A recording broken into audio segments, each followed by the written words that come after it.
Buenos días. Hoy en la fiesta de la conversión de San Pablo, vamos a tomar el Evangelio de San Marcos, en el capítulo 16, versos del 15 al 18. En aquel tiempo se apareció Jesús a los 11 y les dijo: Vayan por todo el mundo y prediquen el Evangelio a toda criatura. El que crea y se bautice se salvará. El que se resista a creer será condenado. Esos son los milagros que acompañarán a los que hayan creído. Arrojarán demonios en mi nombre, hablarán lenguas nuevas, cogerán serpientes en sus manos, y si beben un veneno mortal, no les hará daño. Impondrán las manos a los enfermos, y éstos quedarán sanos. Palabra del Señor. Gloria a ti, Señor Jesús. La mejor explicación de la conversión de San Pablo es la que da él mismo cuando habla del bautismo cristiano como ser bautizados en la muerte de Cristo, sepultados junto con Él, para resucitar con Él y caminar en una vida nueva. En la carta de San Pablo a los Romanos. Él ha vivido en sí mismo el misterio pascual de Cristo, en torno al cual se configurará todo su pensamiento. Hay también analogías externas impresionantes. Jesús permaneció 3 días en el sepulcro. Durante 3 días Saulo vivió como un muerto.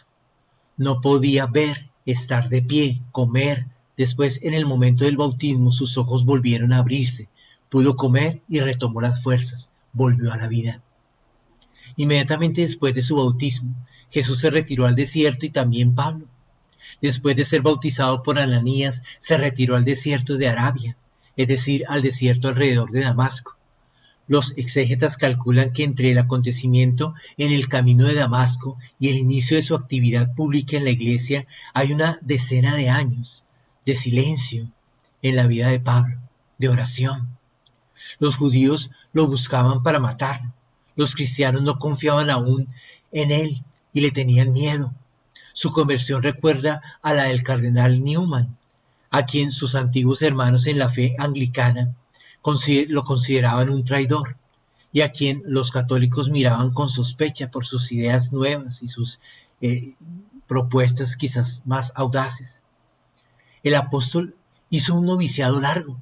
Su conversión no duró unos pocos minutos, y en su kénosis, en ese tiempo de vaciamiento y de silencio, es donde acumuló esa energía rompedora y esa luz que un día derramaría sobre el mundo y que lo haría el apóstol tan importante que es en la iglesia.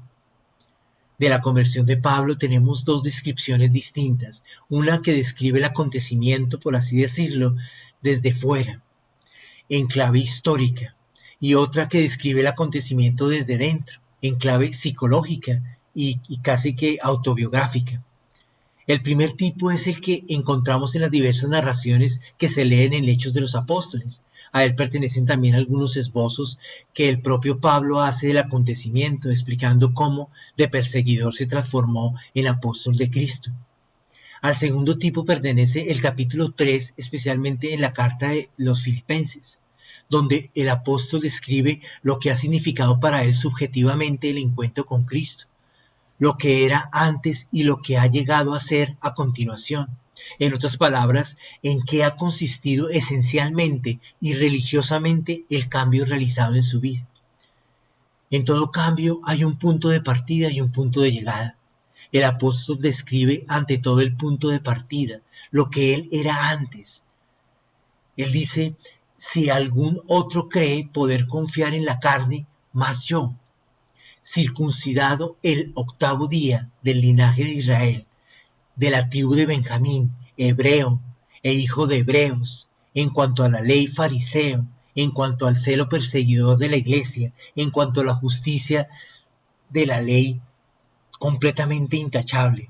Él mismo se describe y describe muy bien el punto de partida para que logremos nosotros contemplar el cambio tan profundo que hace nuestro Señor Jesucristo en su vida. Uno puede equivocarse fácilmente al leer esta descripción. Estos no eran títulos negativos, sino los máximos títulos de santidad de aquel tiempo.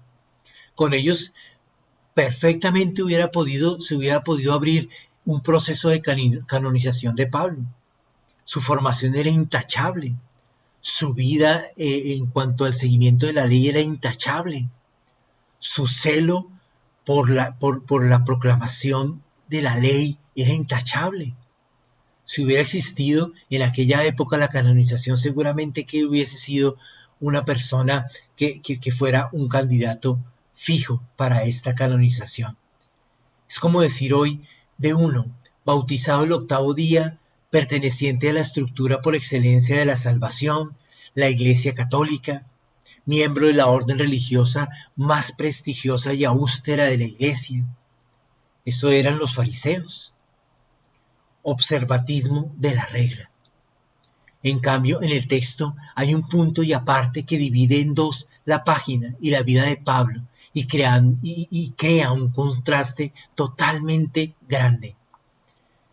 Pero lo que era para mí ganancia, lo he juzgado una pérdida a causa de Cristo. Y más aún, juzgo que todo es pérdida ante la sublimidad del conocimiento de Cristo Jesús, mi Señor, por quien perdí todas las cosas y las tengo por basura, por ganar y para ganar a Cristo. Fíjense esa expresión de Pablo, que todo el recorrido de sus estudios, que no fueron estudios de 2, 3 años nomás, toda la vida dedicada al estudio, era un maestro realmente para muchos. Muchos lo consultaban con respecto a dudas que pudieran tener acerca de la ley. Él la manejaba al derecho y al revés. Pero cuando conoce a Cristo, cuando se encuentra con Cristo, mira toda su formación como basura al lado de la sabiduría que viene de lo alto. Mira todo lo que ha vivido y todos sus títulos y todo su renombre como basura al lado de lo que ha ganado con el Señor Jesucristo. Qué experiencia tan profunda de conversión en San Pablo. El encuentro con el Señor ha dividido su vida en dos. Ha creado un antes y un después. Un encuentro personal y un encuentro existencial, más que mental, más que intelectual. Nadie podría nunca conocer a fondo qué sucedió en aquel breve diálogo entre Jesús y Saulo, donde le dice: Saulo, Saulo, ¿quién eres, Señor? Soy yo, Jesús. Fue una especie de fusión a fuego, un relámpago de luz que aún hoy, habiendo pasado 2000 años, ilumina el mundo. Y las cartas de Pablo nunca se descontextualizan. Siempre son actuales, siempre tiene algo que decirnos.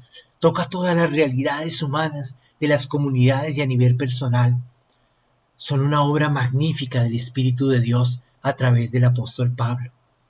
Por eso hoy, que el ejemplo del apóstol Pablo nos anime a enamorarnos de Jesús, nos anime a beber de la sabiduría de Dios, que vamos a beber únicamente en la oración, únicamente en el contacto directo con la palabra de Dios, en el contacto directo con su presencia eucarística, en el sagrario. Dejémonos tocar por el Señor, dejémonos mirar por el Señor como se dejó mirar Saulo, y dejemos que el Señor le dé un propósito a nuestra vida, como se la dio al apóstol Pablo. Señor, gracias porque nos llamas por nuestro nombre. Gracias porque a cada uno le tienes una misión especial. Ayúdanos a encontrar la nuestra. Ayúdanos a tener siempre hambre de la palabra de Dios, para que día a día podamos crecer en la sabiduría que viene de lo alto, para que así podamos iluminar al mundo que tanto necesita de ti. Amén. El Señor esté con vosotros, y la bendición de Dios Todopoderoso, Padre, Hijo y Espíritu Santo descienda sobre vosotros y os acompañe siempre. Un feliz día para todos.